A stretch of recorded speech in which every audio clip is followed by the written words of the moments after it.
চাওয়া পাওয়ার কিছু নেই দর্শকদের কাছ থেকে। আমরা এটিই চাই যে দর্শকরা ভালোবাসা দিয়ে পরিবার নিয়ে মন ভরে সিনেমাটা দেখবে এবং হচ্ছেও তাই।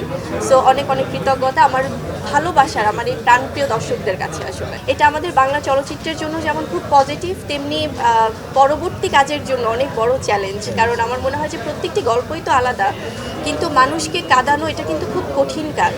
আসলে হাসানোটাও যেমন কঠিন, কাঁদানোও কঠিন। সেখানে বাংলা সিনেমা এই যে জঙ্গলি দেখে সবাই যে ইমোশনে আসলে ইমোশনাল হয়ে যাচ্ছে, আবেগপ্রবণ হচ্ছে, এবং সব বয়সের সবাই যে দেখছে, এটা অবশ্যই আমাদের পরবর্তী সিনেমা, পরবর্তী গল্প পছন্দ করতে আসলে দায়িত্ববোধ আরও বাড়িয়ে দিয়েছে। আমাদের সেই বিশ্বাসের জায়গাটা ছিল অবশ্যই, কারণ আমাদের গল্প সুন্দর, আমাদের মেকিং ভালো হয়েছে, আমাদের ডিরেক্টর টিম থেকে শুরু করে আমাদের পুরো জঙ্গলি টিম, তারা দিনরাত এতটা পরিশ্রম করেছে আমরা সবাই। সো এবং স্পেশালি আমরা বলছিলাম যে জঙ্গলি পারিবারিক সিনেমা, ভালোবাসার সিনেমা, অ্যাকশন আছে, কমেডি আছে, সব আছে, তার পাশাপাশি কিন্তু এটা মিউজিক্যাল সিনেমা, অনেক সুন্দর সুন্দর গান আছে।